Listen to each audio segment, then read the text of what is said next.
19. Хүү Кавалкантын амжилт. Тэр завсар эцэг Кавалканти Парисаас албан тушаалдан эргэн орохоор явахдаа Австрийн дэд эзэн хааны зэрэгт бус харин Лукийн аршин усны рулет хэмээх мөрөөдө тоглоомын газар руу явлаа. Энэ тоглоомын газрын хамгийн идэвхтэй тоглогчдын нэг нь байсан ажээ. Өөрийн аялал ба эцгийн дүрд сүртэй жаахан тогсныхон хөлс шанг нэгч цус дутаалгүй авч явсныг хэлэх юм. Түүнийг явахад нь Андреа Бел Бартоломео, түүний гэргээ Оливия Корсонарын хүү мөн гэсэн баримт бичгүүдийг өвлөн авчээ. Тэрээр энхүү гадаадын хүнийг хэн болох нь хамаагүй, харин хэн болох хүсэлтэд тохируулан харьцдаг Парисын дээдсэн хүрээлэнд их баг ямар нэгэн хэмжээгээр батарж авлаа. Парист залуу хүнээс юу шаарддаг вэ? Юухан хэхэн ярьцгаж чаддаг, аятайгаа хувцалж чаддаг, зоригтойхон тоглоод алтаар төлжигтгэл байвал болгон дээр. Парисийнхнийг бодвол гадаадын хүнээс бүрч баг зүйл шаарддаг нь мэдээж хэрэг. Ингээд 2-7 хоногийн дараа Андреа муугүй байдалтай болж явлаа. Хүмүүс түүнийг гүн хэмээн нэрлэж, жилд 50,000 леврийн орлоготой гэцгээж, эцэг нь Саравайцын чулуу авдаг газар болсон хэмжээ хязгааргүй хөрөнгөтэй гэж ярилцах болов. Бас нэгэн эрдэмтэн тэр газрыг үтсэн мэт ярьсан бүр үндэстэй болж батлагдаагүй байсан яриаг бүрч баттай болголоо. Бидний та бүхнийг дагуулж очсон Парисын дээдсэн хүрээлэн Монте Кристог нэгэн орой эрхэм Данглерынд очиход иймэрхүү байдалтай байв. Данглер гэртээ байсангүй, харин хадагтай Данглер байсан болохоор гүн гэрсэн тухай түүнд хэл хэсгийг асуухад гүн зөвшөөрчээ. Отилийн цайлга түүнээс хойш болсон үйл явдлын дараагаар хадагтай Данглер Монте Кристо гүнгийн нэрийг чичрэн догдлохгүйгээр сонсож чадхан болжээ. Нэр нь дуулдаад араас нь гүн өөрөө хурчрээгүй бол хадагтай уламж амар байдалд орох байлаа. Тэгтэл гүнг өөрөө үзэгдэгд нь хадагтай түүний цайлган царай гялалдсан харц эергүй дотн байдлыг хараад төгссөн сэтгэлийн сүйдэр амархан арилжээ. Гадна талдан ийм сайхан хүн ямар нэг муу юм санаж явах гэдэг боломжгүй мэт хадагтай санагдана. Ер нь зам байдал нь эвдэрсэн хүн ч гэсэн ашиг хонжоол хараагүй бол хүнд муу юм хийдгүй билээ. Ямар ч зориг шалтгаангүйгээр хор хүргэнэ гэдэг бол гутамшигтай хэрэг. Бид дээр нэгэн удаа та бүхнийг дагуулan орсон хүлээн авах хөрөнд Монте Кристог ороход охин хүү Кавалкантитай хамт үзээд ээждэн өгсөн зургийг санаал нэг тайван биш харцаар гүйлгэн харж байлаа. Гүнгийн ирсэн явдал ерөнхийдөө нойлог үзүүлэн түүний нэрийг дуулаад тавьдсан хадагтай инээмсэглэн өгтөв. Гүн ганц хараад л бүх байдлыг ойлгожээ. Зөөлөн бандан дээр налд суусан хадагтай хажууд ээжний сууж түүний өмнө Кавалканти зогсож байлаа. Кавалканти Гётегийн зохиолын баатар шиг тасгар хувцас, гялгар хар шахаа өмсөж, зэгсэн цагаан танхилхан гараараа шар үсэн элбэж, биеэн тогт дуртай залуу хүн Монте Кристогийн зөвлөгөөг хайхралгүй чигчээ хуруундаа зүүсэн очир алмаас бөгжиг гялалзсан улам байв. Энэ хөдөлгөөнийг мадмуазель Данглерын зүг унаж гүйцсэн байдлаар харж санаа алдах явдал дагалдана. Мадмуазель Данглер биедэн итгэлтэй өөрөөр хэлбэл гоо сайхан боловч хүйтэн зөвөн доогтой байлаа. Андреагийн нэгж харц, нэгж санаа алдах нь бүсгүйд мэдэгдэхгүй өнгөрсөнгүй. Андреагийн байдал нь зарим гүн ухаантны нотолдгоор Сафогийн цээжийг хамгаалж байсан хуйг буюу Менервийн хуйгийг мөргөх адил талаар өнгөрч байлаа. Ээжний гүнд хүйтнэр мэхийн өслөөд яриг далимдуулан хичээл хийхэд зориулж гаргасан өрөөрөөгөө явлаа. Удалгүй тэндээс төгөлдөр хуур хөгжмийн их шиг дор хөгжилтэй 2 чанга дуу дуулдав. Монте Кристо түүнийг сонсоод мадмуазель Данглер эрхэм Кавалканти тэр хоёртой хамт байхаасан өөрийн дууны багш Луиза де Армилиатай хамт байхыг илүүд үзжээ гэдгийг мэдэв. Тэр завсар хадагтай Данглерын ирээнд багтан шагшсан мэт байсан гүн Андре Кавалканти санааширсан байдалтай байхыг ажиглалаа.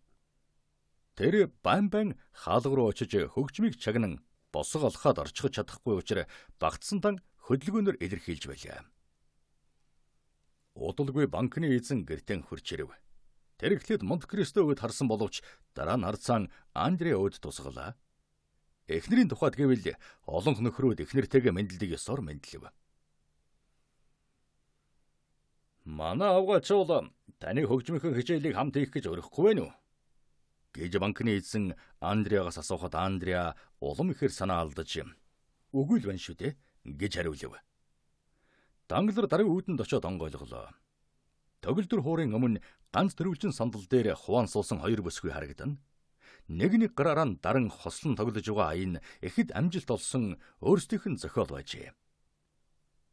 Онгорхоо хаалгаар Германд ихэд дурладаг жаазан давга амьд зураг мэт ээжнийтэй хамт сууж харагдах мадемуазель де Армели гоо сайхан чухамдаа нүдэнд дулаахан бүсгүй байлаа. Намхан нуруутай, жижиг нарийнхан биетэй хүзүүгэн бүрхсэн алтан шаргал өстэй, ядарсан байрын нүдтэй хүн байлаа. Сул биетэй, уушиг муу болохоор Кремоны хийлийн Антон шиг нэг л өдөр дуулж угаад ойчих байхаа гэж хүмүүс ярьдаг байв. Монте Кристо хоёр эмэгтэйг түргэн зур сонирхон харлаа.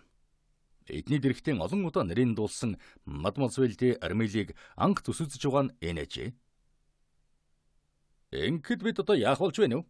Биднийг хайхрахгүй хэрэггүй гэж банкны эзэн охиноос асуулаа.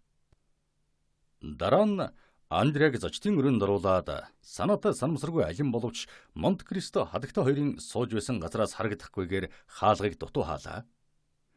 Түшээгүн Андрегийн хойноос дагаж орсон болохоор хадагтай Данглар үүнийг анзаарсан чгүй. Удалгүй Андреа төгөлдөр хуурын эгшхэнд Корсикто дуулж эхлэхийг гүн сонсов. Гүн дууг чагнан Андреаг мартаж Бенедеттог санан суух завсар хадагтай Данглар төвөнд нөхрийгөө өнөө өглөө Миланы нэг пүүс тампуурснаас болж 3-400 мянган франк алдчихад байгаа боловч биеэн барь чаддаг хүй юм гэж багтан ярьж байлаа. Нэрэнч түшээгүн багтмаар байлаа. Хэрвээ гүн энэ тухай хадагтан амнаас мөн бүхнийг мэдэж чаддаг тэр аргуудынхаа нэгээр мэдсэн байгаагүйсэн бол түшээгүнгийн царайгаар юу ч мэдхийн аргагүй байлаа. Тийм би. Хэдийн алдагдлаа нуухулж байх шив. Сарын өмнө өвгөрөө бардамж байсан биш билүү? Гэж Монте Кристо гүн бодлоо. Дотроо ингэж бодсон боловч хадагтай минь эрхэм Данглар зах зээл гүйлгээг сайн мэддэг хүн болохоор нэг газар алдлаач гэсэн түүнийг өөр нэг газараас нөхөөд авчихна да гэж хэлэхэд хадагтай Данглар та бас л олонний адил төөрөлдөж байна гэж хэлв. Ямар төөргөдөл вэ? Гэж Монте Кристо асуулаа. Бүгд л эрхэм Дангларыг мөнгөний худалдаа хийдэг хүн гэж ярьдаг. Гэхдээ энэ бол худлаа. Аа нэрээ тийм. Эрхэм Дебрэ над ярьж байсан юм байна. Гүнгэхэд эрхэм Дебрэ яагаад үзэгдэхэ болчихв? Түүнийг 3-4 өдөр харсангүй. Би ч бас гэж хадагтай Данглар гайхан итгэлтэйгээр хэлээд та нэг юм ярих гэснээ дутуу оргичлоо гэж хэлв. Юуны тухай ярьж байлаа? Дебрэ танд нэг юм ярьсан гэж? Аа тийм. Таныг мөрөөцгтөн дуртай хүн гэж Дебрэ хэлж байсан. Тийм ээ үнэн шүү. Нэг үе тийм байсан. Харин одоо аз туршихаа болсон гэж хадагтай Данглар өгүүлв. Тэр чин дэмий болж тэ хадагтай минь. Хувь заяа говьмтгай. Тэгээд ч бас 8 арилжаанд азтай азгүй явдал гэж байдаг. Би эмэгтэй хүн. Тэгээд бүр банкны эзний эхнэр байсан бол нөхрийнхөө азтайд хэдий итгэдэг байлаач гэсэн өөрийн тусгай хөрөнгөтэй байна да. Өөрийн эрх ашигыг танихгүй хүнд ч гэсэн итгэн гардуулж угаад ийм хөрөнгөтэй болно. Хадагтай Данглар өөрийн эрхгүй дүрс хийлээ. Тэгэхэд Монте Кристо түүнийг ажиглаагүй дүр үзүүлэн жишээлбэл та өчигдөр Неаполитаны мөнгөн тэмдэгтийн талаарх амжилттай явуулгын тухай дуулсан уу? Гэв. Надад тэр тэмдэгтээс байхгүй, хизээч байгаагүй. Гэхдээ гүнт минь ингээд та бид хоёр худалдааны төлөөлөгч шиг зах зээлийн тухай бишгүй тэл ярьлаа. Одоо гайд завлан мөрдөн дагаад байх болсон золгүй Вилфрихны тухай ярилцъя гэж хадагтай хариулв. Тэднийх юу болчихов? Гэж Монте Кристо огтын цагаахнаар асуулаа. Эрхэм Симмиран Грээсээ гарснаас хойш 3-4 хоноод насарчихсан. Одоо Симмиран авгаа энд ирээд бас 3-4 хоноод талигаач болчихлоо. Аа тийм. Би энэ тухай дуулсан. Харин энэ чинь Клауди Гамлетэд хэлдэг шиг байгалийн хууль юм биш үү? Тэдний эцэг төрүүлж өгсөн тэд гашуудсан. Тэд өөрсдийн хүүхдүүдээс өмнө үхэд хүүхдүүд нь гашуудан оршуулна шүү дээ. Гэж Монте Кристо гүн хэлв. Гэхдээ бас үүгээр дуусаагүй шүү. Яагаад дуусаагүй гэж? Тэд охиноо хүнтэй суулгах гэж байсан. Тэгсэн эрхэм Франц де Эпиньете. Хөрмөн хойшлогдсон юм гэж юу? Өчигдөр өглөө Франц тэдэнд хэлсэн үгэн буцааж авсан гэж ярьцгааж байна. Нэрээ юу? Эв тасрах ямар шалтгаан байсан юм болоо? Мэдэхгүй байна л да. Өршөөлт бурхан минь, та чи юу ярина вэ? Вэлбэр энэ гай завлангоо яаж тэсвэрлэн өнгөрүүлж байгаа юм бол? Бах байдгаараа л гүн ухаантны ёсоор тэсэж байна.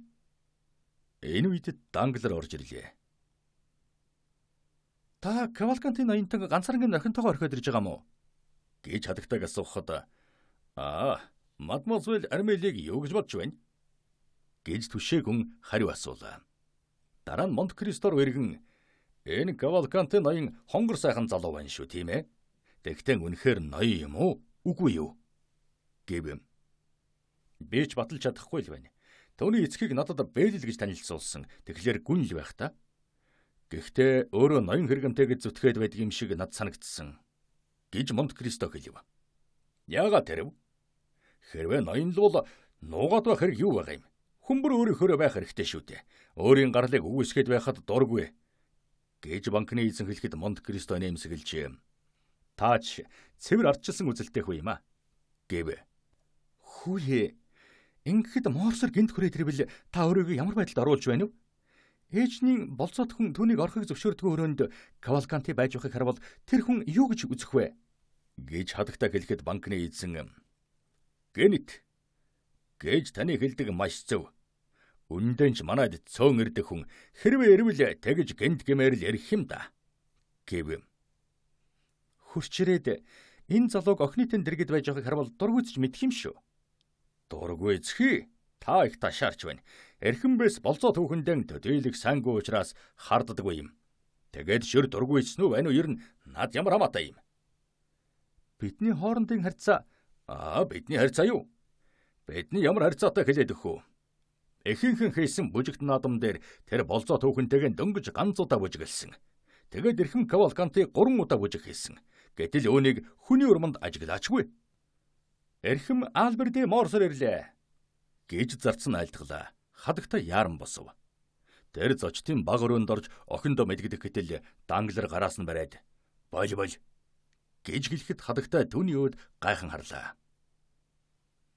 Монт Кристо үүнийг хараагүй юм шиг сууж байв. Альбер орж ирлээ. Их сайхан хөгжилтэй харагдав. Альбер хадагтад нөөрмгийн мэхийн ёслоод Данглертай хээгвэхнэр Монт Кристод нөхөрсгөр ёслон мэдлэв. Мадемуазель Данглерийн бие сайн уу гэж хадагтай танаас асууж болгосон болов уу? Гэхэд Данглер түргэн тосож аваад маш сайн байгаа. Эрхэм Кавалкантитай хамт зочдын өрөөнд хөгжмийн хичээл хийж байгаа гэж хэлв. Альбер тавин хайхрамжгүй байдалтай байлаа. Жаахан хорн хөдөлмөр янзтай байсан боловч Монт Кристо өөрийг харж байгааг мэдэрчээ. Эрхэм Кавалканти сайхан баригл хоолойтой. Мадемуазель ээжний төгөлдөр хураар Талберг шиг тоглодгийг хэлэхгүйгээр сайхан тунгалаг хоолойтой болохоор гайхалтай сайхан концерт байх ёстой доо. Ямар ч гэсэн энэ хоёрын хоолой нээлж байна гэж Данглер хэлэхэд Альбер энэ бүдүүлгээр хэлсэн хоёр утгатай үгийн учрыг мдээгүй юм шиг өнгөрч хадагтай Данглерын царай улаалаа. Би ч бас хөгжимчин хүн лавл багш нар тэгж хэлдэг юм. Харин хизээч хинтээч хоолой нийлдэг нь харамсалтай. Тунгалаг цээл хоолойтой бусдыгаа бодвол бүрч муу нийлдэг юм гэж Альберын ярихад Данглер хүйтнэр нэмсгэлж "Алив, уурлаад гаач" гэсэн байдалтай байлаа. Данглер ямар ч байсан сансандан хүрэх гэж "Өчигдөр манай охин ноён 2 олны бахархлыг татсан шүү. Өчигдөр чи та манайд байгаагүй юу?" хэмээн асуухад Альбер "Ямар ноён?"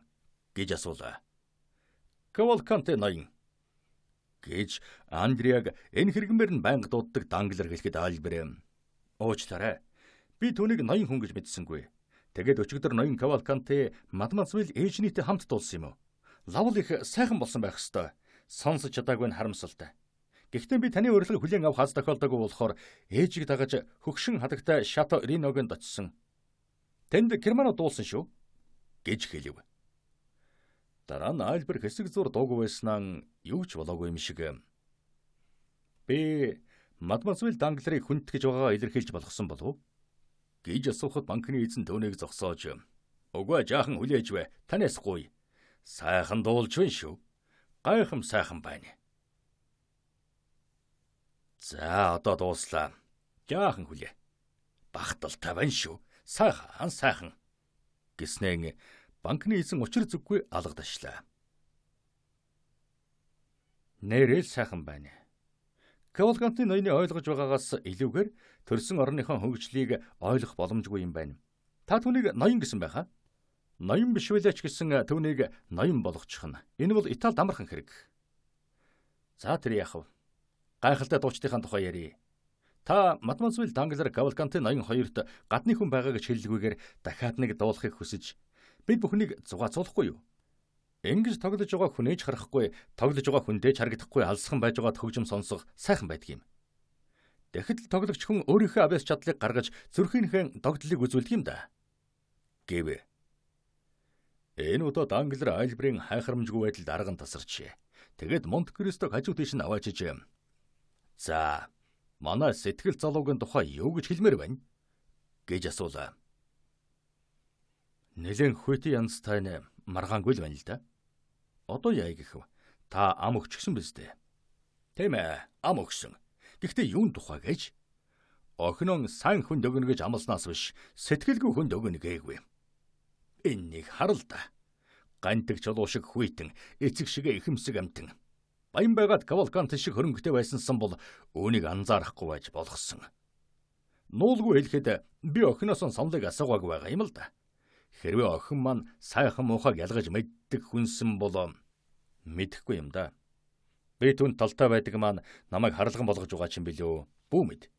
Ямар ч л гэсэн Диморсер бэйсвэл таны охиныг аз жаргалтай байлгаж эртөө алин боловч нэг юмд хүрэх хүн шиг санагддаг. Эцэг нь ч гэсэн өндөр тушаалтай хүн шүү дээ. Гэж Монте Кристо хэлв. Гүйэр. Гэж Данглер бутналаа. Та эргэлзэж байна уу? Өнгөрсөн үеийн л нэг л биш. Харваран л юм байгаа юм та. Гэхдээ эцгийг нь өнгөрсөн үе хүйд нь хамаагүй шүү дээ. Огтхонж тийм биш. Та өөртөө ингэж битгий итгүүлээ. Та ганцхан сарын өмнө Морсрыг дээд зэргийн тохирох хүн гэдэл байсан шүү дээ. Би цөхөрөхөд хүрч байна. Яагаад гэвэл та манайд л энэ Кавалканте гэдэг залуутай танилцсан шүү дээ. Би тэр хүнийг огт мэдэхгүй гэдгийг дахин хэлье. Харин би түүнийг мэднэ. Энэ л боллоо. Гэж Данглер хэлэхэд Монте Кристо та түүнийг мэднэ гинэ. Та тэгээд түүний тухай судалгаа хийсэн юм уу? Гэж асуулаа. Энэ тийм хэрэгтэй юм гэж үү?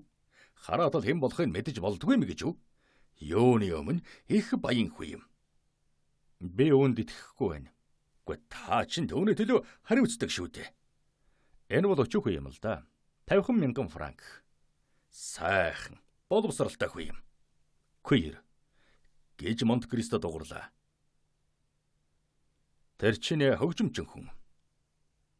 Италичууд ч мөрөд хөгжимчин байдаг шүү дээ. Гүн та түнд шудраг биш байна шүү. Морсерт таны ам өгснэг мэддэг болохоор Итали залуу баянараа төрөө барин урдуур нь дайрч байгааг харахад гомдмоор л байна. Данглер инээ далдаад та дэндүү хатуу байна шүү. Хорвоо ер нь ийм л байдаг юм шүү дээ. Гэлээ. Гэвч та ингэж тэднээс тасарч болохгүй шүү. Морсрийнхан энэ гэрлэлтийг хүлээж байгаа. Тийм гэж үү? Магадгүй тийм. Тэгвэл учран олцог. Эрхэм гүн та тэднийд хүндлэгдэг болохоор энэ тухай үг зохиолохгүй юу? Би юу? Та үнийг хаана харав? Бүжигт наадам дээр явж байгааг л харъя л да. Хуучин танилуутайгаа хүртэл арай гэж дуурмар болдог. Бардам эхэмсэг Испани хүн Мерседес таныг сугдан цэцэрлэг рүү хөтлөн явж хамгийн харанхуй булан сонгоо авч хагас цаг болсны дараа эргэж ирсэн шүү дээ. Түшээг үнтэн минь та бидний хөгжим сонсоход саад болж байна. Тань шиг ийм хөгжимд дуртай хүнд бүдүүлэх хэрэг гэж Альбер хэлэхэд Данглер эрхэм доогтой хүн минь зүгээр гэж хэлв. Дараа нь Монте Кристо дахин эргэж та миний хэлтгийг эцэгт нь дуулгаж өгөх үү гэж асуулаа. Та тэгж хүсэж байгаа бол яа гэх вэ? Энэ удаа бүх зүйл тодорхой болох ёстой. Юуны өмнө охины минь гуйж хугацаагаа нь тогтоогоод мөнгөнийхөө тоог хэлэх. Ер нь энэ удаа нэг бол бүрэн тохирно, нэг бол бүр салж одно. Харин хойшлуулах юм гэж байхгүй шүү. За яах вэ? Хэлцэр хийгээл дээ. Би онц дуртай байна гэж хэлж чадахгүй ч гэсэн хүлээж л байна. Банкны эзэн хүн бол хэлсэн үгнийхэн боол байх ёстой. Гэж Данглер хэлээд Хагас цагийн өмнө хүү Кавалканти санаа алдаж байсны адил санаа алдав.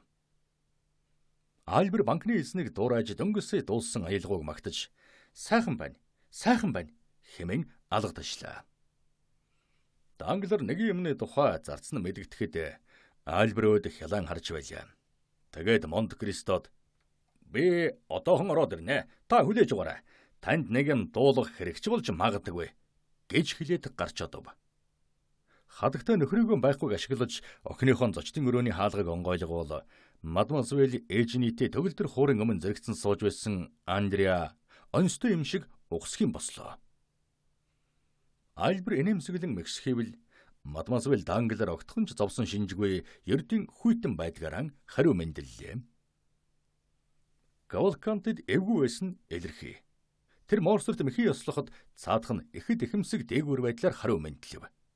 Дараа нь Альбер мадмуазел Данглерийн хоолойг магтан саашааж олноороо тийм их амжилттай болсон гэж үзэж байгаа өчигдрийн тэр үжиглэг дээр байгаагүйдэн харамсаж байгаагаан хэлв. Чөлөөтэй болсон Кавалканти Монте Кристо гүнг хажуу тийш нь аваачлаа. Алив тамин хөгжимдөж дуулж бие биедэн манжиг хэлхэ боли явж цай ууцгаая гэж хадагтай Данглер хэлв. Мадмуазел Данглер найз бүсгүйдэн явъя гэж хэллээ. Цөм цай уухад бэлтгэж зассан хажуу толын зочдын өрөөнд оров. Хүмүүс цайгаан уугаад англи ёсыг баримтлан халбгаан аяган дотор орхитол хаалга нээгдэж Данглер сэтгэл нь хөдөлсөн бололтой орж ирлээ. Монте Кристо энэ байдлыг бүхнээс өмнө ажиглан хараад банкны эзнээс асуусан маягтай харав. Би сая Грегээс загтлавлаа гэж Данглер хэлэхэд тийм учраас л таныг дуудаа юу гэж гүн асуув. Тэглээ. Хаан Оттоны биеийн сан гэж байна уу?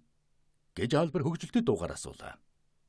Данглер түүн рүү хялан хараад юу ч хариулсангүй. Харин Монте Кристо царайн дээрэн гарч ирээд алга болчихсон өрөвдсөн байдлаа нуухын тулд буруу харлаа. Хоёулаа хамт гарах уу гэж Альбер гүнд хэлэхэд тэгвэл тэгье гэж цаадах нь хариулв. Альбер банкны эзнийг яагаад ингэж харж байгааг мэдэхгүй учраас түүний шалтгааныг сайн мэдж байсан Монте Кристо гүнээс намайг яаж харсны та ажиглав гэж асуулаа. Ажигласан. Гэхдээ түүний харцсанд ер бусын юм байлаа гэж үү? Байхаар барах уу? Тэр Грегээс ирсэн загтлаар юу хэлэх юм бол? Би яаж мэдэх вэ? Би таныг тэр оронтой зарим талаар холбоотой гэж сонссон юм. Монте Кристо хариу хэлэхдээ зайлсхийх гэхээрэн энэмсгэлдэг байдлаараа мушилцлаа. Хараач, тэр тань руу ирж явна. Би мадмуазел Данглер дээр очиж гизгний танан дарвалгыг магтаад ирье. Энэ хугацаанд аав тантай ярилцж амжих байхаа гэж Альбер хэлэхэд Монте Кристо та түүнийг магтъя гэж байгаа бол ердөө хоолойг л магтаж үзээрэй гэв. Үгүй, өөр хинж тэгж магтаж чадна. Эрхэм бэс. Та бардам байдлаараа гайхуулж байна шүү гэж Монте Кристо хэллээ. Альбер энэмсгэлсээр ээжний рүү очив.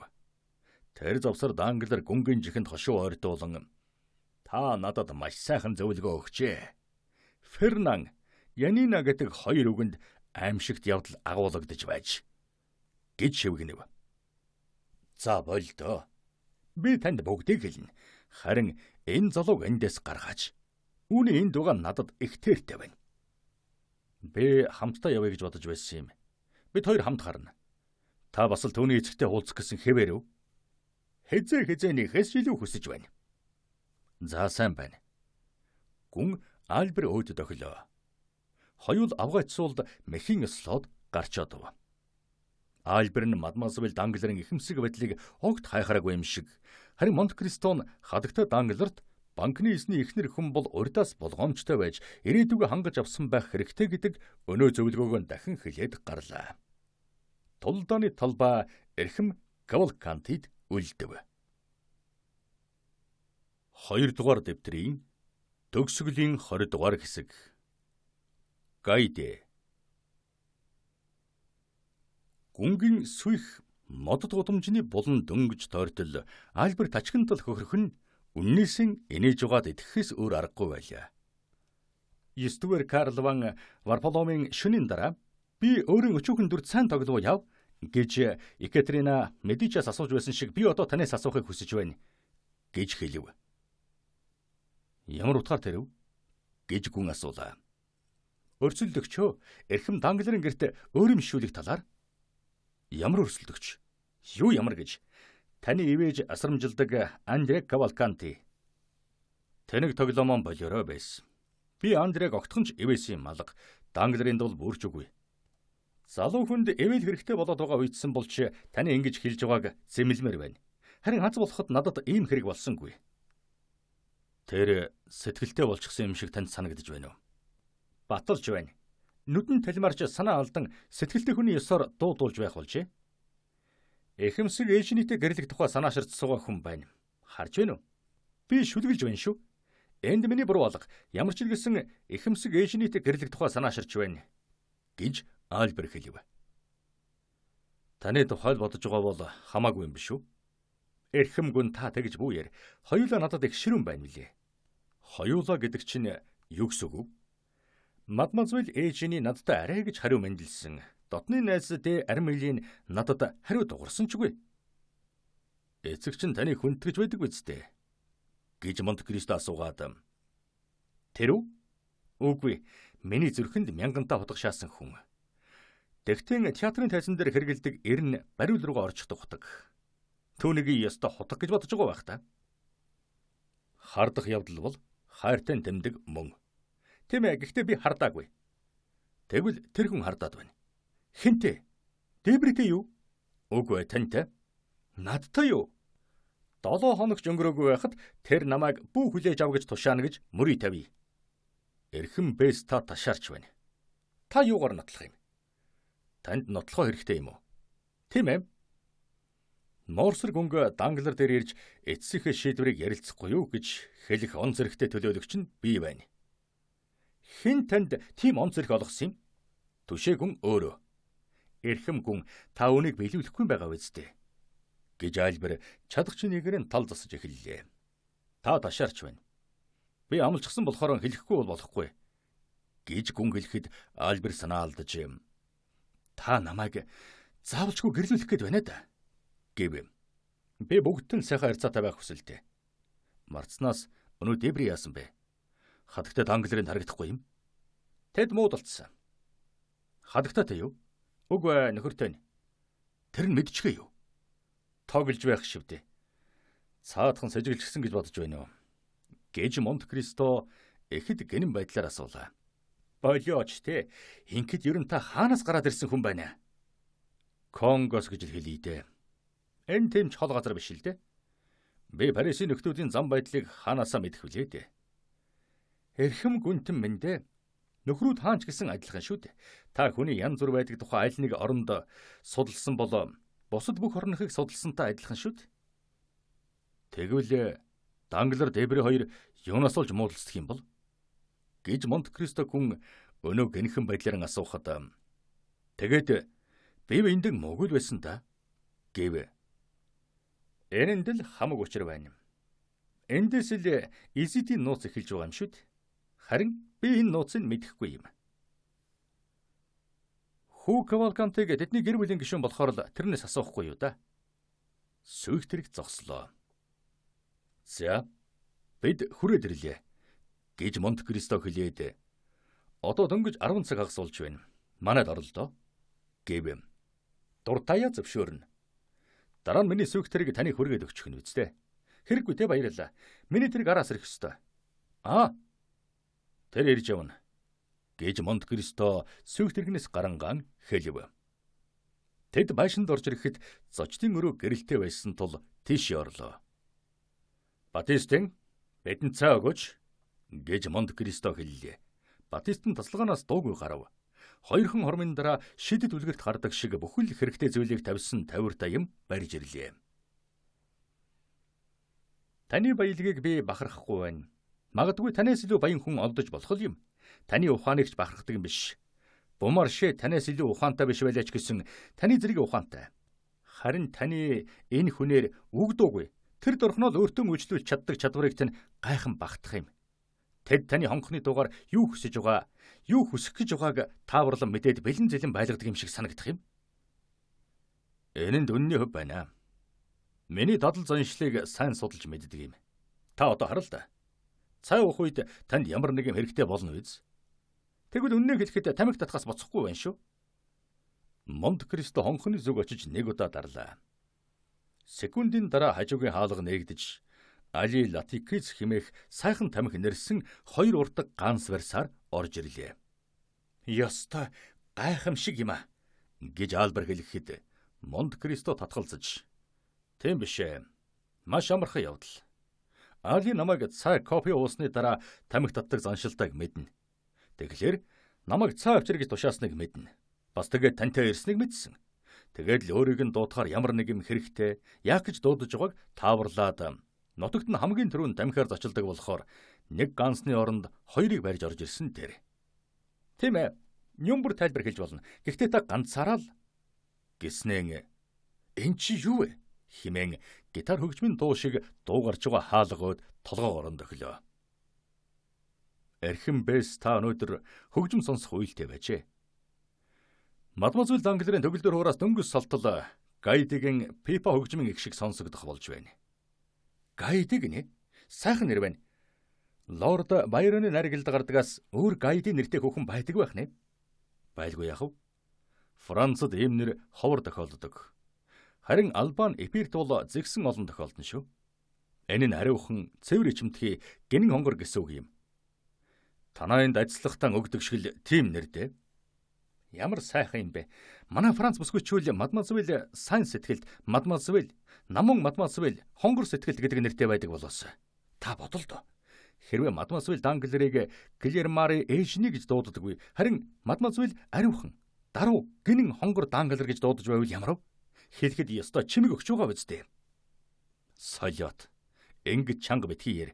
Гайдид уулчгаж магадгүй гэж гүн хэлв. Гайди үнд уурлах гэж үү? Үгүй л дээ. Гэж гүн ихэмсэг байдлаар хэллээ. Сайхан сэтгэлтэй хүн үү? Гэж Альбер асуув. Энэ сайхан сэтгэл их биш ээ. Харин өөргөн юм. Боолхон өөрийн эзэнд уурлах ёсгүй. Харин одоо бол та өөрөө тоглоом хийж байна шүү. Одоо боол өхөн байдгийм гэж үү? Гайд миний боол хойно байлгүй яах вэ? Үгүй ингэхээр таны хийж байгаа юм чинь бусд хүнийхээс огт өөр юм а. Таны юм бүхэн бусдынхаас өөр юм. Монте Кристо гүнгийн боол хүүхэн. Францад бүхэл бүтэн эрх юм байдаг. Та түүнийг алтан дотор бөмбөрүүлж байна. Ийм газар жилд 100 мянган EQ-гийн орлого оруулдагаас зайлахгүй дээ. 100 мянган EQ гинэ. Хөөрхөн охин илүү их хөрөнгөтэй байсан юм шүү. Энэ охин 1001 шөнийн үлгэрт гардаг баялаг дэрэгд нь юу ч биш харагдахаар тийм их баялаг эрдэнсийн дунд төрсөн юм. Тэгэхэр үнэхээр гүнж болж байна уу? Тийм ээ. Улс орныхон дотор хамгийн нэрт суутай нэг нь байгаа юм. Би бас тэгэж бодсон юм а. Гэхдээ суутай гүнж яагаад таны боол болчихов? Хэмжээгүй ирэхэд Диониси яагаад сургуулийн багш болчихлоо доо? Дайныга хувь зяаны оноол юм байж дээ. Гайдигийн гарал нь нууц уу? Бусад бүхэнд бол тийм. Харин эрхэм бэс танд бол өөр л дөө. Та миний найз болохоор хэрвээ та амгүй л хэнд жилэхгүй дуугүй байж чадна тийм ээ. Танд тангаргалъя. Та Янины Пашин түүхийг дуулсан уу? Али Тебелини юу? Дуулалгүй яах вэ? Миний аав түнд албан хааж ийм хөрөнгө мөнгөтэй болсон юм чинь. Нэрээ тийм. Би мартчихж. Гайдэ Али Тебелити ямар хамаатай юм бэ? Гайдэ ердөө түүний охин юм. Шүү? Али Пашин охин юм уу? Бас гоо үсгэлэнтэй Василикагийн охин. Бас таны боол хүүхэн. Тийм ээ. Яагаад энэ вэ? Тэгээд л тэр. Би нэг өдөр Константинопол хотын зээлээр явж байгаад худалдаж авсан юм. Дог хэрэг. Эрхэм гүн тантай хамт байхад жирийн амьдралд биш, зүүд нойрны дунд байгаа юм шиг санагдах юм. Би танаас даруй бус нэг зүйлийг асуухыг зөвшөөрнө үү? За, юу тэрв? Та түүнтэй хамт явж харагддаг. Бас опера театрт дагуулж аваачдаг. Тэгэд цааш нь. Би танаас энэ тухай гуйж болно биз дээ. Дуртай юмаагүй л да. Тэгвэл намайг гүнжтэйгээ танилцуулахгүй юу? Дуртайя зөвшөөрнө. Тэгтэн хоёр зүйлийн болцол байна. Тэр хоёр болцлыг шинэ урьдчилаад хүлээгээд авчихъя. Нэгдүгээрт ингэж танилцсан тухайгаан хэнд ч хизээж хэлэхгүй. Их сайн байна, тангаргалъя гэд Альбер гараан өргөлөө. Хоёрдугаарт та аавыгаан түүний эцэгт албан хааж байсан гэж хэлж болохгүй. Тангаргалъя. Маш сайн байна байсан. Та энэ тангаргаа санаж явна. Тийм биз? Тэгэлгүй яахав те гүнтэн минь гэж Альбер дуу олдов. Маш сайн. Би таныг үнэн чудар хүн болохыг мэднэ. Гүн дахин хонхон дуурахад Али орж ирлээ. Монте Кристо түүнд намайг орж кофе уух гэж байна гэж гайдэд хэл. Бас нэг найз нөхрөө танилцуулахыг зөвшөөрнө гэж байна гэж хэлээд ир. Гэв. Али мэхэн слот гарч одлоо. За, эрхэм бэс. Ямар ч юм шууд асуухгүй гэж тохиръя. Хэрвээ та ямар нэгэн мэдхийг хүсвэл түүнээс өөрөөс нь биш, харин надаар дамжуулж асуугаарай. Тохирлоо. Али 3 дахь удаагаан орж ирж, эзэн ба Альбер хоёрын орж болохыг зөвшөөрсөн тэмдэг болгож хөшгийг өргөхөд "За, явцгаая" гэж Монте Кристо хэлв. Альбер халимгаан илж сахлынхаа үзүүрийг эмэрхэд гүн бүрхмалгаагаан гартаан барьж бэлигийн хийгээд өөдөнд нь Али үнэнч манаачин ёсоор манаж цаахан талд нь 3 франц хөхөн Мертогийн удирдлагын дор харуул шиг зогсож байгаа лавинд орлоо. Гайд тэднийг хамгийн ихэнхэн өрөөнд хүлээж байсан бөгөөд Монте Кристогоос өөр эрэгтэй хүн анх орж ирсэн учраас гайхан нүд бүлтгэлэн харлаа. Зөөлөн олбогт сандал дээр хөлөөн дороо нуглан дорндын хадгамалтай сайхан торгоор өөртөө үүр засч хаяу гэлтэй дунд нь суужээ. Хажууд нь түүний байгааг илчилсэн өнөө хөгжим нь хэвтэж байв. Хаанаас нь ч харсан гоо сайхан охин байлаа. Монте Кристо хараад охин хүүхэд сэтгэлд бүсгүн эдлэр инээмсэглэн өндийлөө. Монте Кристо дэрэгд нь очиод гараан охид охин түүнийг урдын адил уруулдаан хүргэв. Альбер ангуудаа үзэж байгаа бөгөөд Францад олж үзнэ гэж бодохын аргагүй энэ гоо үзсгэлэн харсан дан цэл хөхрөн үүдний дэргэд зогсон хоцорлоо. Чи над дээр ямар хүн дагуулж ирээвэ гэж охин Монте Кристогоос грек хэлээр асуугаад ах дүү юу, найз нөхрөө, таних хүн үү эсвэл дайсан уу гэхэд Монте Кристо мөн тэр хэлээр найз нөхөр гэж хариулв. Хэн гэдэг юм? Альбер. Ромд ухтаад эрэмчдийн гараас миний гаргаж авсан нөгөө хүн шүү дээ. Намайг энэ хүнтэй ямар хэлээр ярилцахыг хүсэж байна? Монте Кристо Альберүүд эргэж та орчин үеийн грек хэл мэдэх үү гэж асуухад орчин үеийнх байтугай эртний грекийн ч мэдэхгүй эрхэм гүн минь. Гомер, Платон хоёрт над шиг ийм унхаагүй тэр бүхэл хайхрамжгүй сурагч байгаагүй байхаа гэж Альбер хэллээ. Тэгэхэд Гайдэ Монте Кристогийн асуулт Альберийн хариулсныг ойлгосныг гэрч болгож тэгвэл би гагцхүү өөрийн эзнийг хүсвэл Франц эсвэл Итали хэлээр ярих уу гэлээ. Монте Кристо хормын хэртэй бодсноо чи Итали хэлээр яриарэ гэж хэлээд дараа нь Альберт та шинэ грек ба эртний грек хэлний аль нэг нь ч мэдэхгүй нь харамсалтай. Энэ хэлийг Гайдэ эрхэм сайн мэддэг юм. Хөөрхөн охин тантай Итали хэлээр ярих болох нь. Үүнээс та түүний тухай хуурмаг төсөөлөлтэй болчих вэ дээ гэж хэллээ.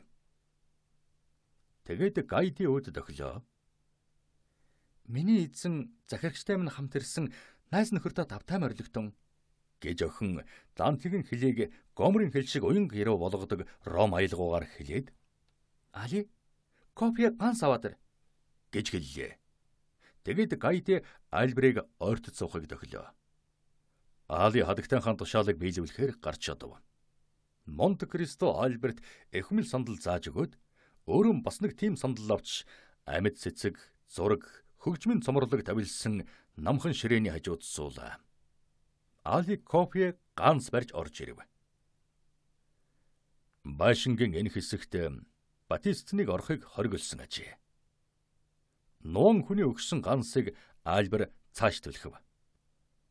Аав. Гайдэ бол Парисын өхнүүдээс дутхгүй соёлжсон хүн шүү.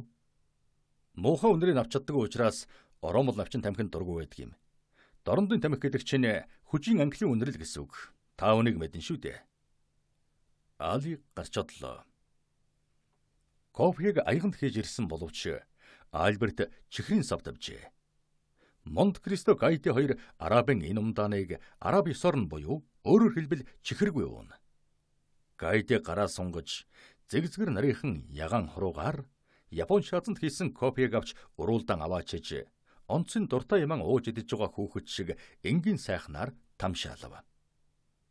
Энэ үед үйлчлэгч хоёр хүүхэн тавир дээр мөс, жимсний ундаан авчраад тусгай зориулсан жижиг ширээнүүд дээр тавиллаа. Эрхэм хүндэт гэрийн эзэн ба хадагтай та миний гайхаж байгааг уучлаарай. Би бүр гайхаж орхиод байна. Ингэж гайхах юм байна л да. Би хизээч үзээгүй боловч хүсмэр өдөж байсан жинхэнэ дорнодыг харж байна. Тэгтэн Парис хотын төв дунд гэж. Би дөнгөс сайхан хөлсний тэрэгнүүдэд давхилдаж амтд ус зардаг худалдаачдын хонх жингэнхийг сонсож байлаа. Эрхмүүд минь, би яагаад грек хэл сураагүй юм бол? Таны яриа энэ үлгэрийн сайхан байдалтай хослон энэ үдэш ёстой амьдралын туршид мартахгүй үдэш болж үлдгэсэн гэж Альбер итали хэлээр хэлв. Би итали хэлээр хангалттай ярьдаг болохоор тантай ярилцж чадна гэж Гайд тайван хариулаад. Дорнод танд сайхан санагддаг юм бол би таныг дорнодод байгаа юм шиг байлгахыг хичээе гэлээ. Би юун тухай ярил болох вэ гэж Альбер гүнгээс асуулаа. Та дуртай ямаал ярьда. Төрсөн нутгийн тухай, залуу насны тухай, төвний дуртгалуудын тухай ярихгүй юу? Эсвэл Ром, Неаполь, Флоренцийн тухай ярил дээр гэж бодож байна уу? Парисын хүүхнүүтэй ярьж болох юмыг заавал грек хүүхнүүтэй ярилцах гээд яах вэ? Тэгэхээр дорнодын тухай ярихыг зөвшөөрнө гэж Альбер хэлв. Болно. Эрхэм Альбер. Энэ ч хамгийн сайхан санагдах байх. Альбер Гайдегаас та хэдэн настай байхдаа грекийг орхиж гарсан бэ гэж асуулаа. Тэгэхэд би 5 настай байсан. Та эх орноос санаж байна уу? Намайг нүдэн анхаарал тэр нэгэн цагт үдссэн бүх юм маань харагддаг. Хүнд биеийн ба сэтгэлийн хараа гэж байдаг. Биеийн хараа нь харсан юм заримдаа мартдаг. Харин сэтгэлийг нь хизээж мартагддаггүй юм. Хэдэн настай ямар үеэсэн өөрийгөө мэддэг вэ? Би дөнгөжл ярьж сурч байсан. Миний ээж Василики энэ бол дээд язгуурт үг гэж охин хилээд толгоогоо өргөн миний гараас хөтөлж байсан бүх алтан зоосоо төрөвчөндөө хийгээд толгоогоо бүтээж хоригдлуудад өгөхөөр олноос хишиг гуйхаар явдаг байсан юм. Ядуу хүнд өгч байгаа юм бурхан зээлдүүлнэ гэсэн үг гэдэл гар тосдог байлаа. Тэгэд нэмж олсон зоосоор төрөвч дүүрэх дээр нь буцаж ордондоо ирээд өнөө бид хоёрын гуйлагчин гэж бодож өгсөн мөнгийг аавд хэлэлгүй сүм даваачин өгч тэндээс хоригдлуудад тараач өгдөг байсан юм. Та тэгэхэд хэдэн настай байсан бэ? 3 настай? Та 3 настай байхасаа эхлээд орчин тойрондоо болж байсан зүйлүүдийг мэддэг болсон уу? Бүгдийн сандаг. Гүн та хадагтайг амьдралаасаа ямар нэг юм ярьж өгөхийг зөвшөөрөөч. Та намайг эцгийнхээ тухай ярьж болохгүй гэж хориглосон. Гэхдээ хадагтай өөрөө тэр тухай юм ярьж магадгүй. Тэгвэл энэ сайхан амнаас эцгийнхээ нэрийг сонсоход надад тааламжтай байх болно гэж Альбер гүн шивгэнэн хэллээ. Монте Кристо Гайти өөдөр гэж хэлж байгаа юмдаа он цанхаар гэсэн байдалтай хөмсгөн өргөд грек хэлээр судрын үгнээс уруугчийн нэр, уруусан тухай нэр дүрдлэггүй ховц ягаан бидэнд ярьж аль гэж хэллээ. Гайди хүн дээр санаа алдаад тунгалах сайхан царайнд нь сүүдэр тусах шиг боллоо. Та түнд юу гэж хэлв? гэж Морсер шивгэн асуулаа. Би таныг миний найз нөхөр болохоор нуугаад байх юм байхгүй гэж хэллээ гэж гүн хариулв.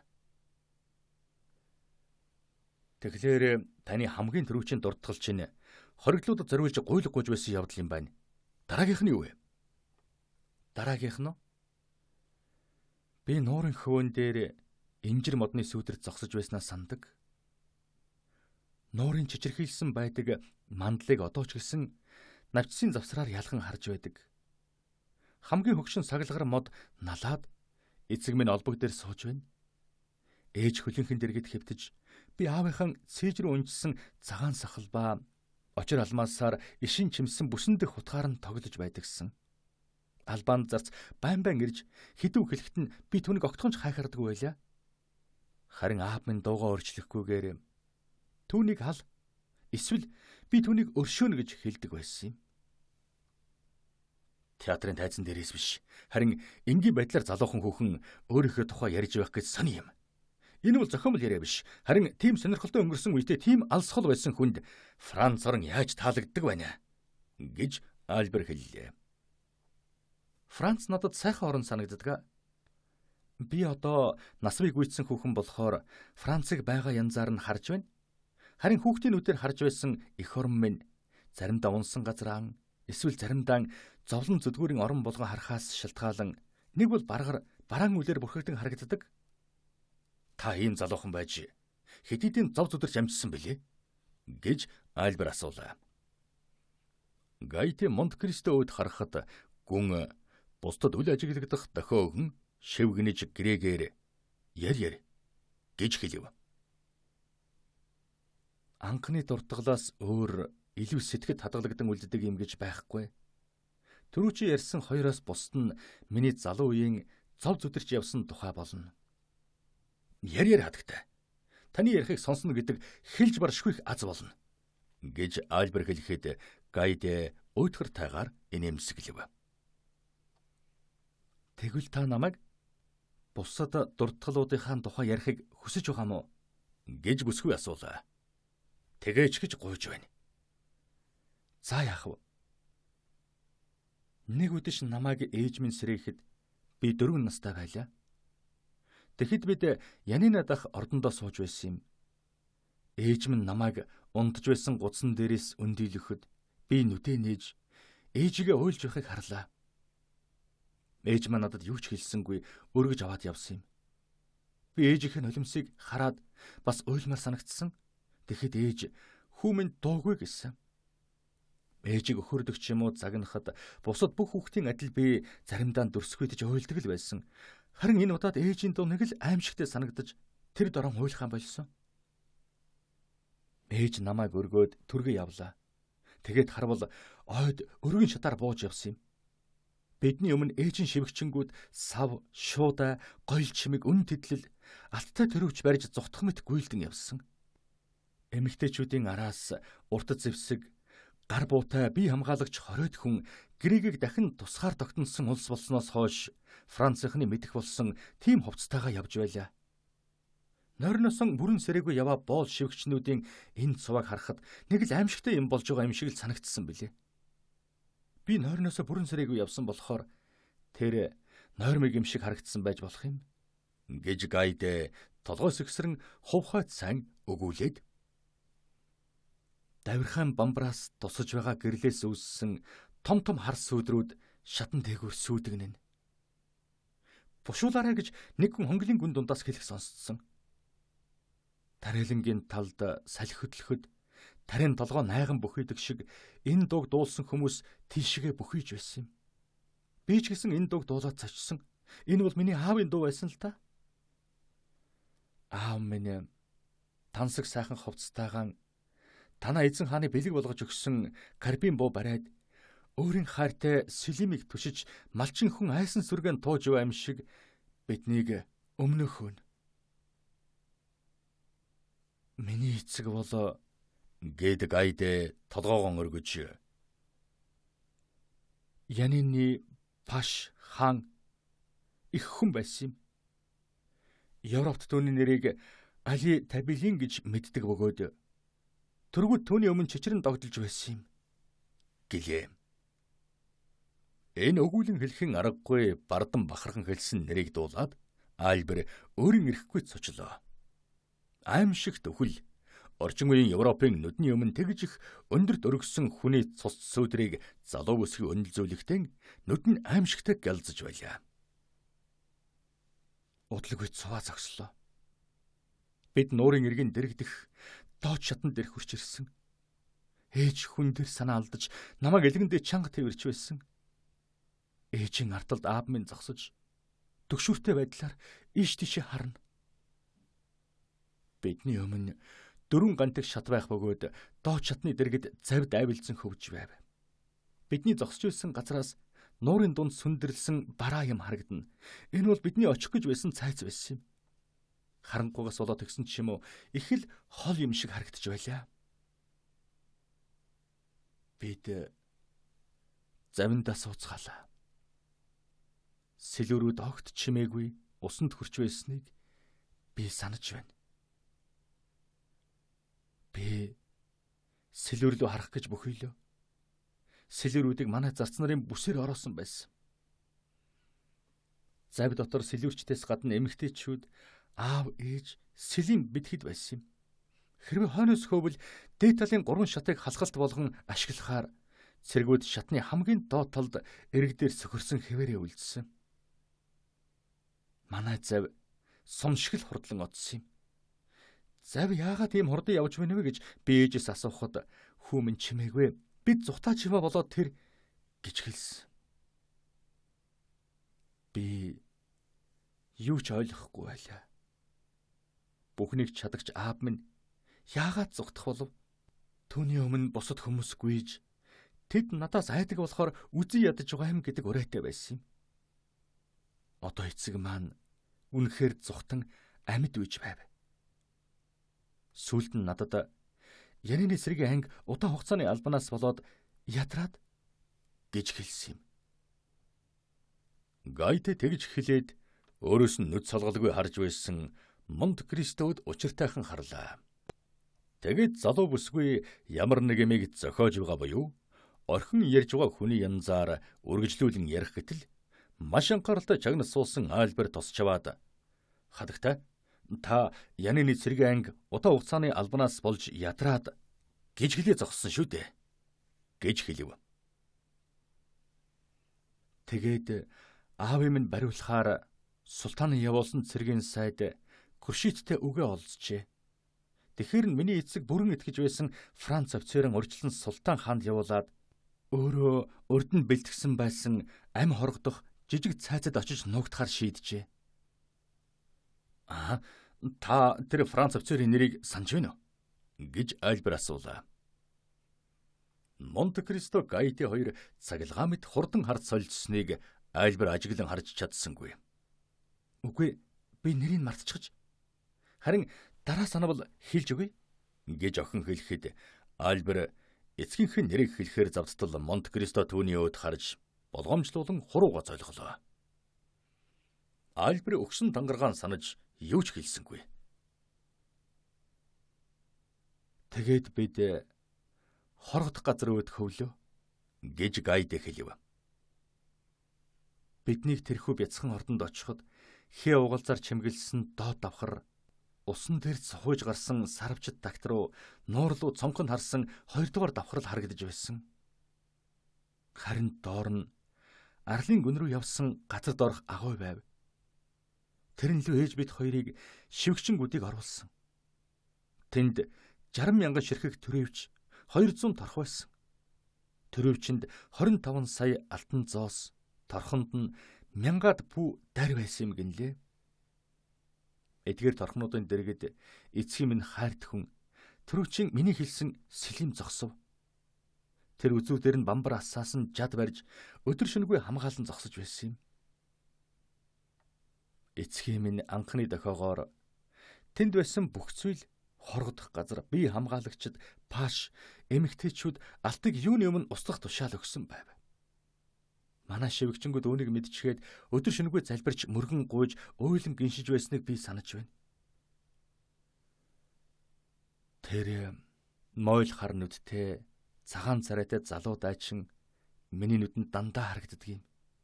Над дээр өхлийн элч чигатангэр ирэхэд сэлийн байна гэж би түүнийг танина. Бид хичнээн хугацааг ингэж өнгөрүүлснийг мэдэхгүй. Би тэр үед цаг хугацааг мэддэггүй байсан.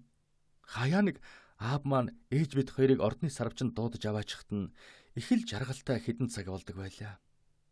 Надад газар доорх хонгил нүхэнд зөвхөн гიშгсэн сүүдэр сэлимийн гал улдсан чадал харагдана. Эцэг маань хонглын том амсар дээр сууж нуурын мандал дээр гарч ирэх бараан цэг бүхнийг ширтэн сууна. Ээж маань мөрөнд нь толгоогоо наан налж суух бөгөөд би аавынхаа хөлийн дэргэд тоглож орчин тойрон байгаа юмнууд байгаа хэмжээнээс илүү том болж харагддгийг гайхан тэнгэрийн хаяанд байгаа пинда уул нуурын цэнхэр усан дээр цайран харагдах яныны цайцыг холоос бол хөвдөнд хужигдсан асаг хад гэлтэй ойрхоноос бол асар том нарснууд болох бүүн ногоо моддыг сонирхон хардаг байсан. Нэг өглөө биднийг дуудуулжээ. Нилээн тайван боловч ердийнхөөсөө цонхгөр царайтай байсан юм. Василики минь жаахан тэсч үзээрэй. Өнөөдөр бүх зүйл төгсгөл болно. Өнөөдөр эзний гарын үсгтээ зарлиг ирж миний хувь заяа шийдвэрлэгдэнэ. Хэрвээ би өршөөлт уучлал хүлээн авбал бид янын дан баяр баясгалантай буцаж болно. Хэрвээ муу мэдээ ирвэл бид өнөө шөнөд зүхтаана гэж аав минь хэлсэн. Хэрвээ тэд биднийг зүхтаалахгүй бол яах вэ гэж ээж асуухад аав маань инээмсэглэж битгий зов. Сэлим өөрийн гал бадарсан чадаараа тэдний өмнөөс надад хариуг нь өгнө. Тэд зөвхөн намайг өхүүлэх гэж хүсэж байгаагаас биш надтай хамт өхийг хүсэхгүй байгаа юм гэсэн. Аав маань энэхүү үнэн зүрхнээс хэлээгүй тайвшруулах үгийн хариуд ээж маань зөвхөн санаа алдлаа. Ээж түүнд мөчтэй ус бэлтгэн өгөх бөгөөд аав зүхтааж ирснээс хойш чичрэг тусчихсан болохоор зогсолтгүй л ууна. Ээж түүний буурал сахланд сайхан үнэр шингээж ганц тамхиг асааж өгнө. Тэгэхэд аав мушгирлдан гарах утааг ажиглан бүтэн цагаар алмаарч сууна. Нэг өдөр аав гинтхэн хачин давхин хөдлөхөд би айлаа. Дараа нь анхаарлын татсан цэгээс нүд салгалгүй дуран аваа өгөхийг тушаасан. Ээж маань түүнд дуран өгсөн. Ээжийн царай өөрийн налж байгаа цагаан багнаас ч илүү цайвар болчихсон байж билээ. Аав минь гар чичирч байсныг би харсан юм. Цайв 2 3 4 гэж шивгэн тоолсон. Тэгтэл аав босож бууга шүүрэн аваад дарихыг цэнгэлснийг л би санаж байна. Василики, бидний хувь заяа шийдвэрлэгдэх цаг ирлээ. Бид хагас цагийн дараа их эзний хариуг мэдэх болно. Гайдыг аваад хонгол руу орж бай гэж аав маань ээжэд хэлэхэд чирчиж байх нь харагдаж билээ. Би таныг орхиж явахыг хүсэхгүй байна. Миний эзэн та өгөх учиртай юм бол би тантай хамт өгөх хэрэгтэй гэж ээж маань хэлэхэд аав Сэлимийн байгаа тэр газар оч гэж хашгирсан. Захирагч эзэн минь баяртай гэж ээж дуулууртаа шивгнээд өхлийг угтан золгох мэт мэхий ёсолсон юм. Тэгэхэд аав минь цэргүүдэд Василикийг аваад яв гэж хэлсэн. Төр зур мартагдчихад байсан би аав дээрээ гүйн очоод гараа сунглаа. Аав минь намайг хараад бөхийж духан дээр минь уруулаа хүргэсэн юм. Энэ бол намайг хамгийн сүүлчийн удаа үнссэн бөгөөд одоо хүртэл духан дээр минь халуу өргөж байдаг юм. Би доошоо бууж явахдаа усан үзмийн модны завсраар завинууд ирж явахыг харсан. Тэдгэр завинууд томорч саяхан хар цэгүүд байсан усан дээгүүр нисэж яваа шууд шиг л харагдаж байсан юм. Тэр үед 20 цэрэг эцгийн минь хөлийн дэргэд шатны хашилгын ард нуугдан буугаан бэлэн зэлэн барьж цус хурж улайсан нүдээр онгоцнуудыг харж байсан. Аав минь байн цаг руу харж хоош урагшаага төгшүүртэй байдлаар алхна. Би аавдаа сүүлчийн удаа үнсүүлчихэд холдоо явхад надад санаанд үлдсэн юм. Энэ л байна да. Ээж бид хоёр газар доорх хонгил нүхэнд орсон. Сэлим бас л хуучин газраа зогсож байсан. Тэр биднийг хараад гунигтайгаар инээмсэглэв. Бид хонглын үзүүрээс жинтүү авчираад Сэлимийн дэргэд суулаа. Их аймар юм болоход үнэн ч хүний дэргэд байхыг хүсдэг шүү дээ.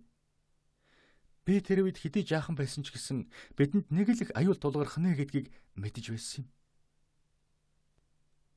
Альбер Янины эзний сүүлчийн минутуудын тухай эцгээс юм биш, харин өөр улсаас байнга дуулж түүний үхлийн тухай олон өгүүлэг уншжээ.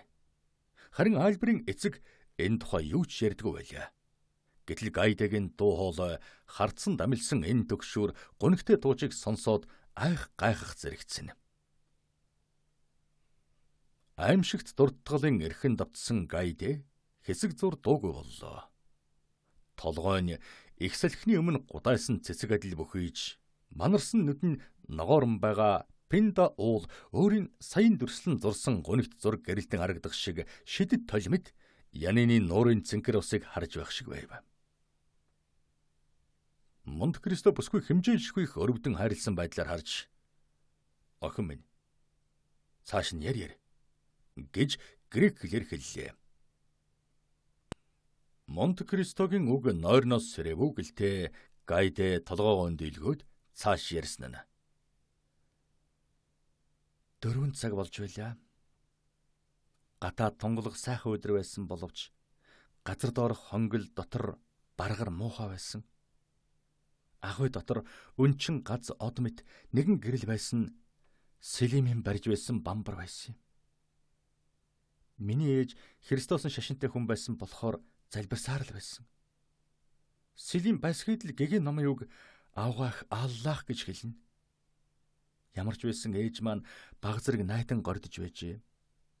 Ээж хонгил руу бууж явахдаа аавын өнөө итгэж Константинопол руу явуулсан Франц хүн ирж явахыг таньсан байна. Ер нь Францын султааны дайчдыг бод сэтгэлтэй сайхан санаатай хүмүүс гэж үздэг байсан юм. Ээж маань шатанд ойртож очиод чагнав. Тэд дөхөж явна халаг минь, амьдрал найрамдлыг л авчирээсэ билээ гэж хэлсэн. Тэгэхэд Селим зөөлөн ээлдэг боловч бардан байдлаар, "Василик чи юунаас нь айсан? Хэрвээ тэд бидэнд инг тайвныг авчирч өгөхгүй юм бол бид тэдэнд үхлийг бэлгэлнэ" гэж хэлсэн. Тэгэхэд жадан дээрх галаан засахад төвний энэ хөдөлгөөн нь эртний Кретийн Дионис шиг харагдлаа. Гэхдээ би тэнэг жаахан амтан болохоор хатуу ширүүн ухаангүй юм шиг санагдсан энэ зоримог байдлаас айж агаар тэнгэр галт өлөнд өгөхөөс эмгэж байв. Ээжид маань ч гэсэн тэг санагдав бололтой чичирхийн би мэдсэн юм. "Бурхан минь, ээж бид ингэж өгөх юм гэж юу гэж би дуалдлаа." Шивгчэн боол хүүхнүүд миний хэлснийг дуулаад улам чангаар гиншин хашгиралдаж залбирч гарав. "Бурхан чамайг өнөөдөр айж байвч дараа өхөхийг өөрөө хүсэх тэр өдөр болтол чи аврам тэтгэж явах" гэж ээж надад хэлсэн. Дараа нь ээж Селимээс арай дуулдах төдий "Эзэн чамд ямар тушаал өгсөн" гэж асуусан юм. Хэрвээ тэр надад Султан хаан уучлахыг зөвшөөрөөгүй тэмдэг болгож Чинжалаан ирвэлбэл би бүгдийг дэлбэлнэ. Хэрвээ бөгжөө ирвэлбэл Султан хаан уучлсны тэмдэг болж би дарны зойрыг тавьж өгнө гэж Селимийг хэлэхэд, "Найз минь, хэрвээ эзэн хутгаан ирвэлбэл биднийг тэрхүү аимшигт өгөхлөөр бүү өхүүлээрэ. Би чамд хоолоогоо тавьж өгөхөд чи тэр хутгаараа биднийг алаарай" гэсэн юм. "За Василики" гэж Селим тайван хариулв. Гинтхэн чанга дуурах сонсдлоо. Бид чагнавал баярлсан ашгаралтай байсан. Манай цэргүүд Константинополд явуулсан өнөөх Франц хүний нэрийг хэлж хашгирцгааж байв. Тэр хүн их эзний хариуг авч ирсэн тодорхой бөгөөд энэ хариу нь тааламжтай сайхан байсан илэрхий байв.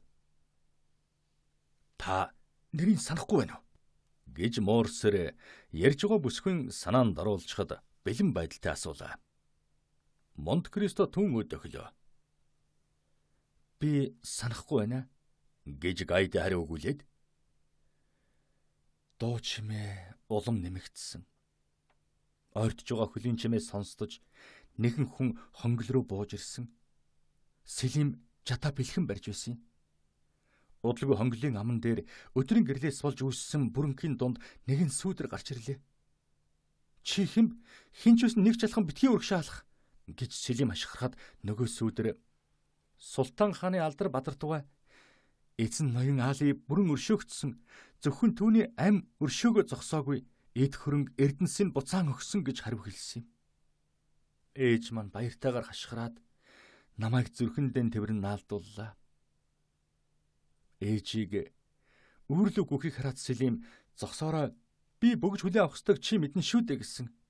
Тэр үнэн гэж ээж минь хэлээд өвдөг дээрээ сөхөрч, "Миний төлөө бурханд мөргөгтөн намайг түнд ойртуулах гэсэн юм шиг дээш нь өргөсөн."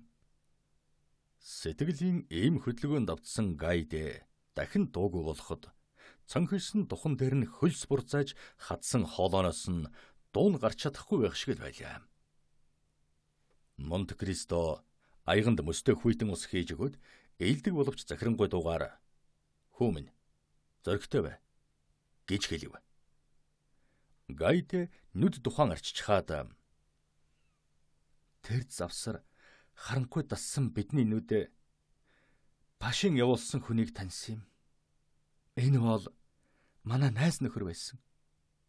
Сэлим тэрнийг таньсан боловч зоригт залуу зөвхөн захирагдах гэдэг ганц үгийг сайн мэддэг хүн байсан. "Чи хэний нэрийн өмнөөс ирэв?" гэж асуусан юм. "Би манай эзэн Али Тибелиний нэрийн өмнөөс ирэв. Хэрвээ чи Али нэрийн өмнөөс ирсэн бол надад юу дамжуулж өгөхөө мэдэх ёстой." Гэхэд "Мэднэ. Би чамд түүний бөгжийг авчрав" гэж ирсэн хүн хариулсан. Тэгээд гараа толгой дээрээ өргөв.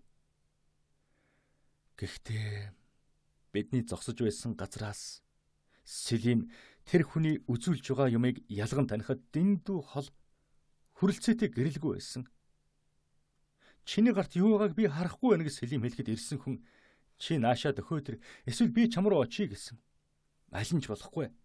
Чи надад үзүүлж байгаа юмаа гэрэл харагдах газар өөрийнхөө байгаа газар тавиад намайг хар хоронд цаашаа яв" гэж залуу дайчин хэлэхэд "За сайн" гэж ирсэн хүн хэлээд барьж исэн юмаа заасан газар нь тавиад цаашаа болсон юм. Бидний зүрх бүлэглэн зохилж байлаа. Бидэнд нэрэл бөгж байх шиг харагдсан. Гэхдээ энэ эцгийн минь бөгж мөн үү? Сэлим асаалтай бамбраан гараасаа салгалгүй дөхөж очиод бөгжийг авч харснаа "Эцний бөгж мөн байна" гэж хилэнгээ үнсэж "Сайн" гэв. Тэгээд бамбраан газар руу хаяж хөлөөрөө дэвсэн унтаас юм. Ирсэн хүн баярлан хашгирч алгаан ташив. Энэ дохоогоор Күршидийн 4 зэрэг гүйж ирээд 5 чинжаалд сүлжүүлсэн Сэлим газар унсан юм. Айн зэвхэрсэн хэвэр байсан боловч ялт хэрэгэндээ улаарсан цэргүүд хонгол руу гүйлдэн орж энэ тэнд гал байгаа эсхийг хараад хүүдэдээ зооснууд руу дайрлаа. Тэр завсар ээж минь миний гараас шүүрэн аимшигт шуугаан дэгдэж байсан дээд тал руу гардаг зөвхөн бидний мэддэг нууц шатаар гүйсэн. Тасалгаа нь манай дайсан Күршидийн цэргээр дүүрэн байна. Ээж хаалгаа онгоолох гэтэл аавын аимшигт дуулдана. Тэгэхэд ээж банзны завсараар шахайсан юм. Миний өмнө санамсаргүй нэгэн нүх тохиолдож би түүгээр харсан. Тэгэхэд аав алтан үсгээр бичсэн бичиг барьсан хүмүүсүүд харж "Та нарт юу хэрэгтэй вэ" гэж асуусан. Тэгэхэд эдний нэг нь "Бид чамд эрхэмдэд эзний санаа зоригийг хэлэх гэсэн юм. Чи энэ зарилгийг харж байна уу" гэхэд "Харж байна" гэж миний аав хэлсэн. "Тэгвэл унш. Тэр чиний толгойг авчрахыг шаардж байна" гэж хэлэхэд миний аав ямар ч аюул занал хийллээс илүү аимшигтайгаар тачигнтал хөхөрсөн юм. 2 гар бууны гохыг дарахтаа бас л инээсээр байв. Буун дуу 2 дугарч 2 хүн үхэтхийн ойцсон. Аавыг тойрон хэвтэж байсан торгон цэргүүд гал нээж таслага дүүрэн нүргэн гал дөл утаа боллоо. Эгшин зургийн дотор нөгөө талаас гал нээж буунсам бидний хажуу талын самбарыг цооц өглөв. Миний эцэг Али Тибелийн дарийн утаанд нүүр нь харлаж гартаа дахир Сэлимэн барин сумны эсгэрийн дунд зогсох нь ямар сайхан, ямар агуу их байсан гэж саннаа. "Сэлим, Сэлим, гал хадгалагч минь үүргэн бэйлүүл" гэж хашгирч байсан юм. Сэлим алагдсан эзэн ноён Али минь "Чи бас өнгөрлөө" гэж хонглын ёроолоос нэгэн хүн хэлэх сонсогдов. Тэгээд бүдэг чимээ гарч эцгийн минь хөлд орох шал ботрон цацарсан юм. Цэргүүд шалны завсраар буудаж байв. 3 буюу 4 торгон цэрэг дороосон буудсан суманд сэтгтэн унсан. Эцэг маань хөнгөнөн дугарч сум цоо зогсон банзны нөхөнд хуруугаан хийж шалнаас бүтэн банз ховх татан авсан. Гэтэл энэ нөхөр нь 20-од бууны дуу нэр хийж галтуулын тогооноос утаа орхилох мэт дарийн утаа манаран бүрхэв. Энэ аимшигт шуугаан чимээ хашгиралдааны дундаас бууны 2 чанга дуу 2 удаа зүрх сэмширэн хашгирах дуу өнгөлцгийн минь хагалчих шахсан. Энэ 2 бууны дуу эцгийн минь өгтөл шархтуулж аав минь 2 дахин аимшигтайгаар хашгирсан тэр байлаа. Гэхдээ тэр цонхноос зуран зогссоор л байсан юм. Ээж минь түүнтэй хамт өгөх гэж хаалгыг бүх хүчээрээ татсан боловч дотроосоо төгжээтэй байсан учраас онгоогоогүй. Түүний дэргэд торгон цэргүүд өгөхийнхээ өмнө татган байх нь харагдав. Түүний дотроос шархтаагүй эсвэл хөнгөн шархтсан 2-3 хүн цонхоор өсрөн гарлаа. Тэр үед доороос нь зогсон хүчтэй зохилтод шал эвдэрлээ. Аав минь өрөөсөн өвдөгдөрийн ойчход сэлэм буу хутгаар зэвсгэлсэн 20-од гар цохын гарч ирж ганц хүнийг 20 хүн зохиж эцгийн минь хөлдөөр там буцлах мэт галч шуурга хашгиралдаан болсон юм. Би газар очих шиг болсны учир нь ээж маань ухаан алджээ. Гайдэ гиншин дугарч гар нь өвдөгдөрийн унжин төвний үргийг дуулууртаа биелүүлсэнд сэтгэл хангалттай байна уу гэсэн янзтай гүн өөтарлаа. Гүн босож төвний дэргэд очиод гараас нь барьж грек хэлээр амардаа хонгор минь буруучдыг залхаах бурхан бэ гэдгийг санаж бай гэж хэлв. Ямар аимшигтай явдал вэ гүнтэн минь гэж гайдгийн царай зэвхэрсэн байхыг хараад айсан айлбар хэлээд би ийм аимшигтай юм сонирхсонтон өөрийгөө хатуу ширүүнээр зэмлж байна гэв. Зүгээр дээ гэж гүн хэлээд бүсгүй гутаас нь толгой дээр гараан тавиад гайдэ зоригтой охин байгаа юм. Заримдаа өөртөө тохиолдсон зовлон зүдүүрийн тухай ярихаараа дотор нонгойч шиг болдог юм гэлээ. Тэгэхэд гайдэ надад тохиолдсон зовлон зүдгүүрийг ярихад таны сайхан сэтгэлийн ач тус санагддаг учраас тэгдэг юм аа гэж сэргэлэн аргагүй хэлв. Айлбар бүсгүй өд сонирхон харлаа. Гайдэ түүний хамгийн их сонирхсон юмнаас өөрөөр хэлбэл яагаад гүнгийн шивгчин болсон тухай юу ч ярьсангүй. Гүн айлбар хоёрын нүдэнд нэг янзын хүсэл байхыг гайдэ хараад мэдэв. Тэгээд цааш нь үргэлжлүүлэн ээж маань ухаан ороход бид хоёр Күршид цэргийн даргын өмнө ирчихсэн байсан.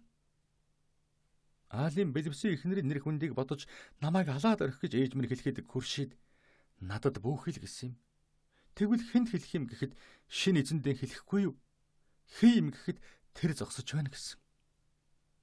Тэгээд Күршид эцгийг алагдахад хамгийн их оролцсон нэгэн хүнийг заав гэж хэлээд гайдэ хорсолтойгоор нүдэн гэлзууллаа.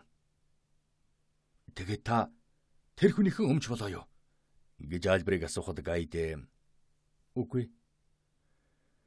Тэр биднийг өөртөө авч явахаас айж Константинопол орж явсан эзэн хаанд татвар эмс олж өгдөг нэг хүнд худалдчихсан юм. Бид бүх грекийг туулж хагас өгсөн амьтад эзэн хааны ордны хаалганд хурж ирсэн. Ордны өмнө талд сонирхсон хүмүүс бөөгнөрсөн байв. Тэд бидэнд зам тавьж хоёр тишээ болсон юм. Ээж бүхний хараад чиглэсэн тэр зүг рүү хараад хаалган дээр жадан дөлгсөн хүний толгой хөцөөснаа дуалтан унсан юм. Толгойн доор Янины паш Али Тебелиний толгой энэ байна гэж бичсэн байв. Би уйлж хайлан ээжигээ босгох гэсэн боловч тэр минь амьсгаа хураачихсан байсан юм. Тэгээд намайг зах дээр аваадсан. Намайг нэг баян армян хүн худалдан авлаа. Тэр намайг хүмүүжүүлж багш нар гарахаа өгч хичээл заалгаж байгаад 13 хүргээд султан Махмудад худалдсан юм. Би түүнээс нь танд үзүүлж байсан гашишин үрэл хийдэг савта ижил ногоо маргаж чулуугаар худалдаж авсан юм гэж Монт Кристо хэлв. Миний эзэн та сайн санаатай их хүн гэж гайдэ хэлээд Монт Кристогийн гарыг үнсэж би таних болсондоо баяртай байдаг гэж хэллээ. Альбер сонссон бүхэндээ алмайран гайхжээ. Копигаа уугаад дуусчихж. Одоо яриа дууслаа гэж гүн төөнд хэллээ. 2 дугаар дэвтэр төгсөв.